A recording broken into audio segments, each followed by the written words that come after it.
Hola, muy buenas a todos y a todas, bienvenidas y bienvenidos al cuarto encuentro del resumen de clínica. Vamos a empezar. Afecto. ¿Qué es un afecto? Es una experiencia subjetiva de un estado emocional.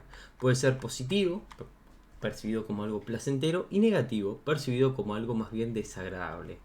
Este afecto nos puede generar una aproximación o una evitación. Hay dos dimensiones que van a entrar en el afecto. La dimensión de la excitación, que puede ser alta o baja activación, y la valencia, que puede ser, como decíamos recién, agradable o desagradable. Entonces el afecto tiene que ver con una experiencia subjetiva de cómo interpretamos la emoción. Entran en juego estas valencias positivas y negativas, de agradable y desagradable, y va a tener un grado de activación, que puede ser alta o baja. Tenemos afectos positivos, que estos en general tienen una corta duración, proporcionan energía, están asociados a la creatividad y vitalidad y también a la felicidad. Y los estados negativos, o afectos negativos más bien dicho, que consumen energía de la persona, pueden tener que ver con tendencias evitativas, limitan la capacidad de resolución de problemas y genera una retroalimentación. Entonces, el afecto positivo reduce la influencia del afecto negativo sobre la persona. Al mismo tiempo, también amplía el repertorio conductual, puede generar un efecto inhibitorio directo en trastornos emocionales y el efecto del afecto negativo va a tener una preponderancia sobre el afecto positivo. Generalmente vemos más las cosas malas y sentimos más fuertemente las emociones negativas o afectos negativos desagradables a los afectos positivos. Cumple dos funciones el afecto, una adaptativa que permite adaptarnos al contexto en el que vivimos y una función comunicativa que da mensajes como experiencias. Ambas funciones, o sea la adaptativa y comunicativa, se relacionan entre sí y debemos pensar siempre la multidimensionalidad de la emoción de la que hablábamos en el encuentro anterior. Hablábamos también en el encuentro anterior de la metaexperiencia. ¿Qué es esto? Es sentir emociones sobre las emociones que estamos sintiendo. Es como una mamushka emocional, metafóricamente hablando. Serían como emociones secundarias, emociones sobre emociones. La experiencia y la emoción primaria es la primera interpretación que hacemos de la emoción. O sea, somos organismos únicos que respondemos al presente con la carga de nuestra historia. Lo que sentimos, pensamos o recordamos siempre es producto de la historia personal. Es un hecho que responder a las leyes que han ido generando un tejido singular del cual no es posible deshacerse y solo es posible construir sobre ello. Diferencias individuales entre los afectos y obviamente entre las emociones. Va también entre las variables la inteligencia, el temperamento, la personalidad y cómo influyen las emociones y cómo se van a ir experimentando.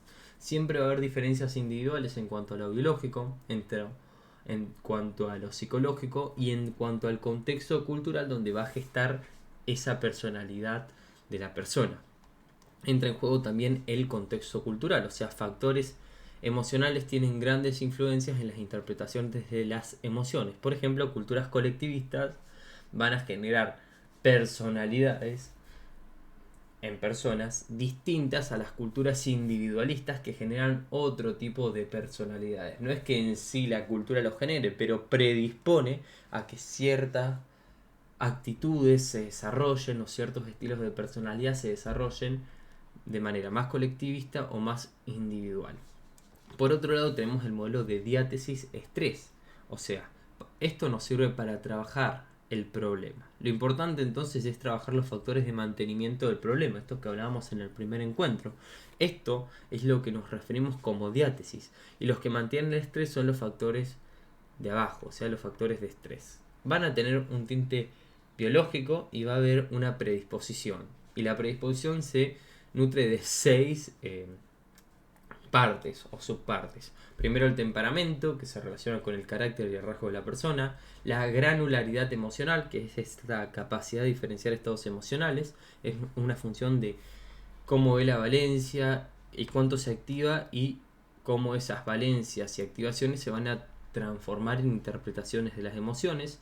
Después tenemos la alexitimia y la claridad emocional, que tiene que ver con la dificultad para identificar y describir emociones, distinguir emociones, sensaciones corporales de la activación, la capacidad imaginativa limitada, la escasez de fantasía. O sea, sería como una emoción difusa. Lo podremos encontrar en frases como no sé lo que me pasa, no sé lo que estoy sintiendo. Eso es la alexitimia. Y también tiene que ver con esta dificultad para regularizar el malestar, la minimización del malestar.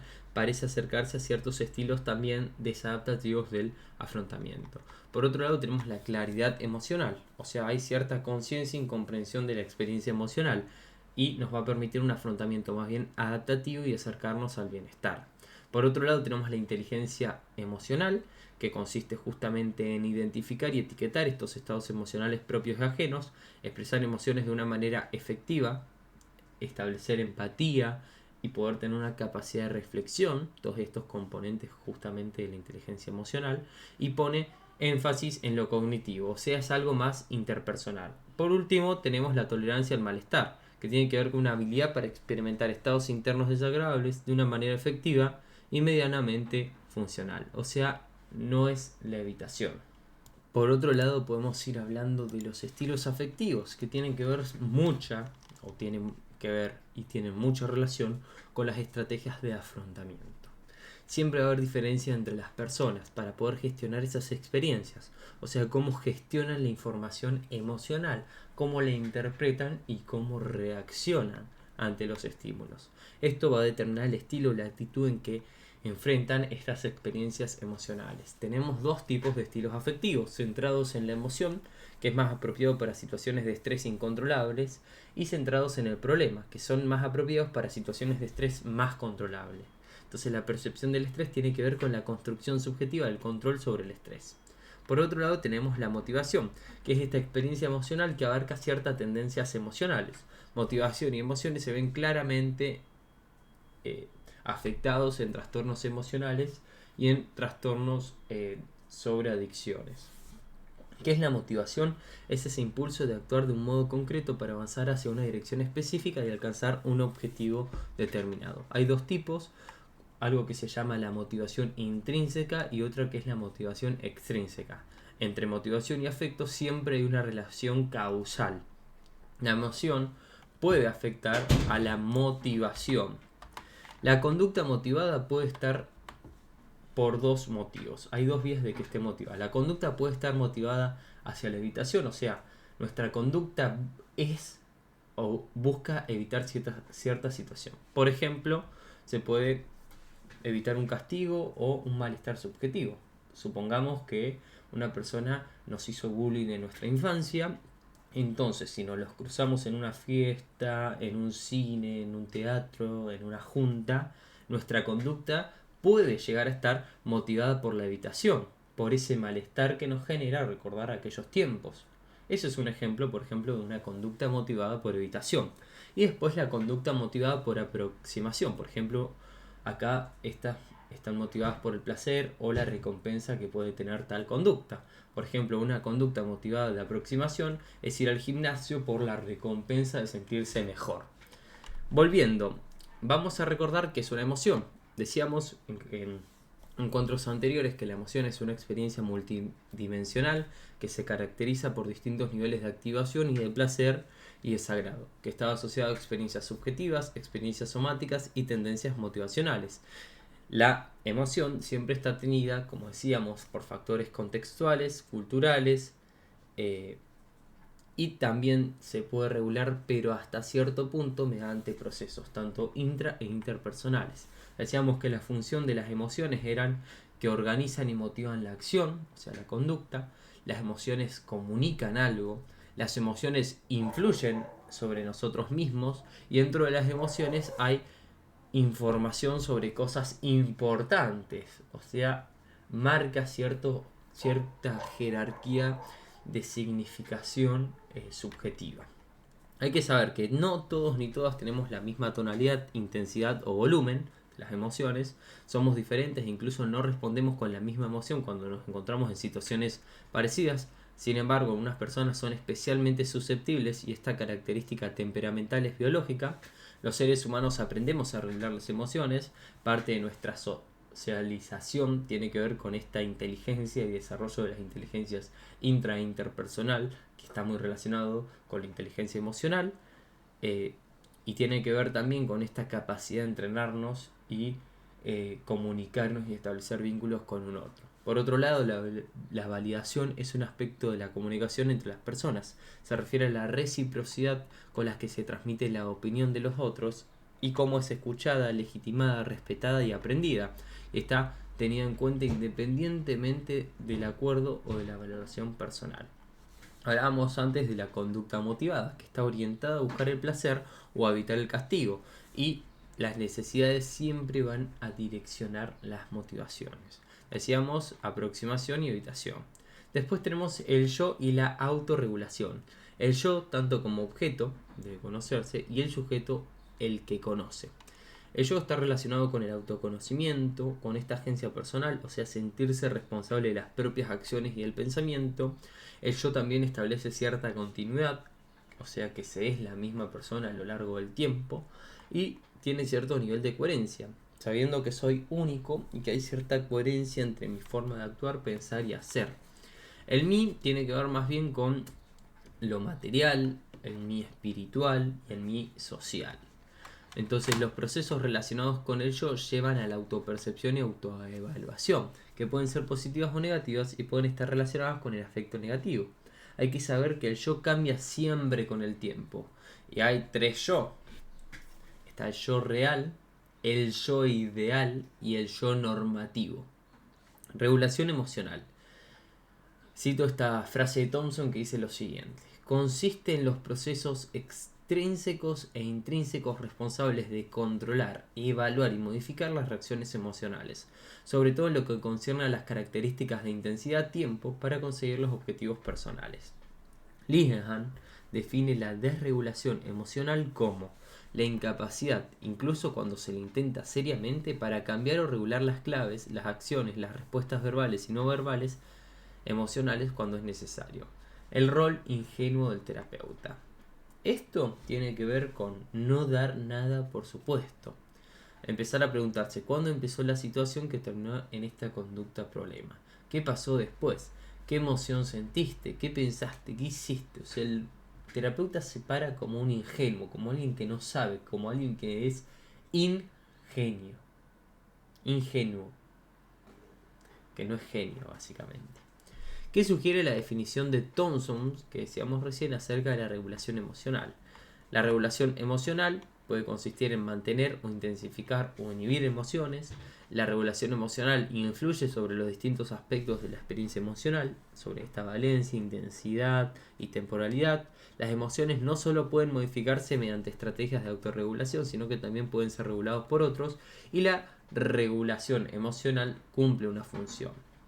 Según Gross, la regulación emocional es un proceso por el cual las personas influyen sobre qué emociones tienen y cuando las tienen también sobre cómo experimentan y cómo expresan esas emociones. Estrategias de afrontamiento. Las estrategias de afrontamiento centradas en la emoción, como dicen Lazarus y Folman, que las incluyen en estrategia de regulación emocional que define Gross, asume que las emociones pueden regularse en distintas fases. Por ejemplo, son 5. 1. Selección de la situación. 2. Modificación de la situación. 3. Despliegue de la atención. 4. Modificación de la evaluación cognitiva. 5. Modulación de las respuestas. Después tenemos dos tipos de estrategias para la regulación emocional. Las estrategias centradas en la respuesta, que pueden ser reprimir, irme, que son más bien desadaptativas, o las estrategias centradas en los antecedentes, antes de experimentar la experiencia emocional, por ejemplo, atenuando el estado de ansiedad, regulando la intensidad, la temporalidad, la reevaluación, y son más adaptativas. Entonces las estrategias centradas en los antecedentes son relativamente más efectivas a la hora de regular la emoción a corto plazo, mientras que las estrategias centradas en la respuesta tienden a ser más contraproducentes. Varios autores han explorado la función de la regulación emocional y desregulación intrapersonal de la emoción en los trastornos emocionales y sobre todo en los trastornos de ansiedad. Las personas con desregulación emocional son más susceptibles de desarrollar trastornos emocionales, como pueden ser la depresión, o son más vulnerables a expresar malestar emocional de mayor duración y severidad que las personas que no presentan dichas desregulaciones. Regulación interpersonal de la emoción en los trastornos de ansiedad. Las conductas de evitación constituyen uno de los principales factores del mantenimiento del problema. La presencia de las personas de seguridad, como por ejemplo, pueden ser usadas como estrategias de evitación. En ausencia, por ejemplo, de una persona de seguridad, el consultante es capaz de reevaluar el peligro percibido y así modifica la experiencia de daño y la aprehensión ansiosa. Reevaluación.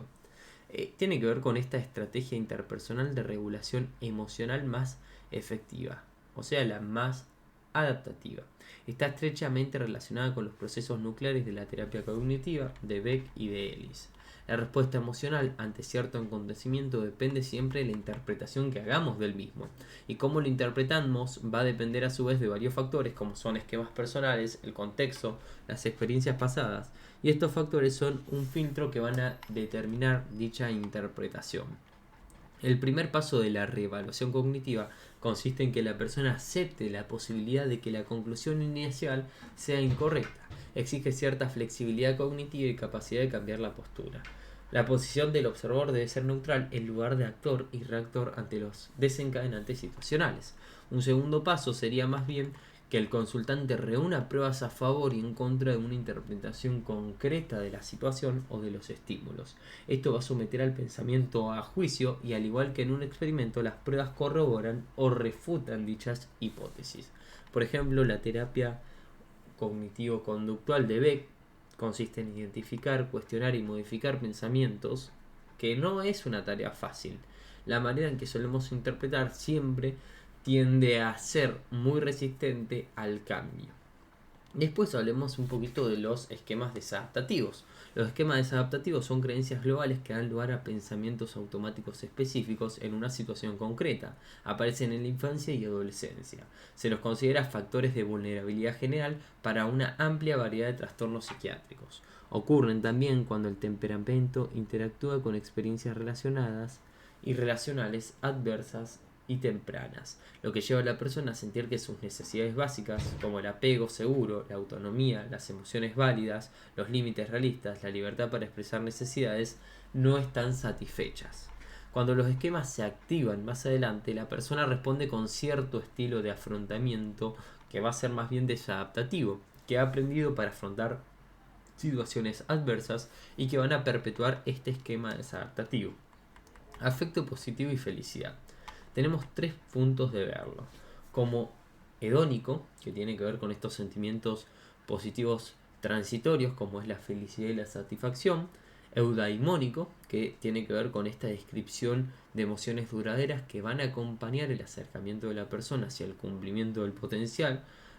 Va más relacionado con la vitalidad, la curiosidad y la implicación. Y la predicción afectiva, que son más bien sesgos, porque tendemos a exagerar cierta respuesta emocional de los acontecimientos futuros que imaginamos. Siempre imaginamos, o hay personas que imaginan siempre un futuro mejor y un pasado peor, o hay personas que siempre piensan al pasado como mejor y el futuro como peor.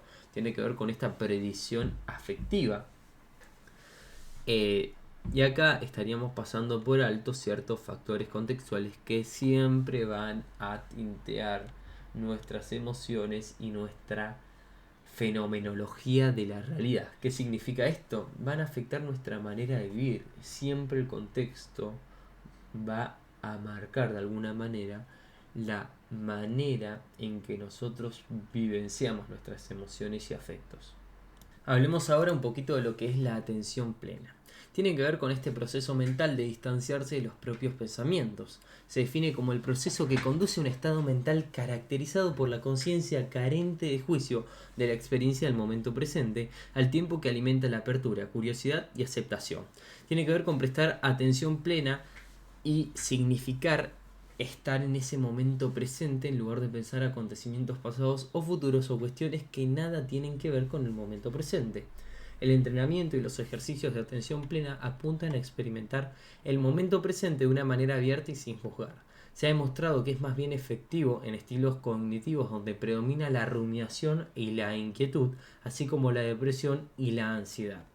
Grounding, que tiene que ver en español con enraizar mediante los 5 sentidos. Es tratar de estar conectados con las distintas vías sensoriales. Tratar de estar con curiosidad con lo que se está rodeando, con lo que nos está rodeando, lo que está sucediendo en este momento, tanto en nosotros como afuera. Por ejemplo, se le dice primero que toque 3 cosas, 3 texturas, como puede ser el pelo, el asiento sobre el que estoy, una cartuchera, una regla, un vaso. Después oler 3 cosas que tengamos siempre a nuestro alcance, como puede ser el aroma del ambiente, el aroma de nuestra mano, el aroma de una virome, de algo que esté cerca a nosotros. Y luego saborear 3 cosas, que tienen que ver con experimentar la parte interna de la boca. Y después vamos hacia la vista, que podemos jugar en encontrar, por ejemplo, 5 cosas verdes, luego 4 cosas que no hayamos nombrado o tocado, olido en los anteriores pasos del ejercicio, etc. Hay que saber que la psicología y la psiquiatría se han centrado siempre en la reducción del afecto negativo, pero apenas ha hecho esfuerzos para aumentar el afecto positivo, que tiene que ver con estas técnicas de enraizar y de la atención plena o mindfulness. El afecto positivo está más relacionado con la felicidad, la vitalidad y el bienestar. La meditación, por ejemplo, del amor y amabilidad y la meditación centrada en la compasión, MAA y MCC, pueden promover este afecto positivo tanto temporal como de larga duración. La MAA, meditación del amor y amabilidad, y la MCC, la meditación centrada en la compasión, pueden resultar especialmente útiles al momento de tratar problemas de ira, depresión y distimia, además de problemas relacionales como conflictos de pareja, y para contrarrestar dificultades que se encuentran cuidadores profesionales y los no profesionales que deben atender familiares con enfermedades crónicas. Como conclusión, hay que saber que los consultantes tienen que aprender a reconocer el momento en que las emociones son tan intensas que alcanzan el punto de quiebre de las habilidades, donde actuar de manera habilidosa se vuelve prácticamente imposible. Por otro lado, hay que reconocer el punto de quiebre de las habilidades. Por ejemplo, usar habilidades para sobrevivir a la crisis, practicar mindfulness de la emoción actual, tratar de utilizar alguna otra habilidad de regulación emocional. Y para cerrar este cuarto encuentro y ya meternos después en el quinto con la entrevista emocional, voy a decir esta frase. Muchas veces o en muchas ocasiones, lo más útil que se puede hacer, incluso con emociones intensas, es solo sentarse a estar con ellas. Antes o después, siempre bajan. No todo dura para siempre. Puede ser difícil, pero esto nos puede mantener lejos de los problemas por un momento. Nos vemos en el próximo.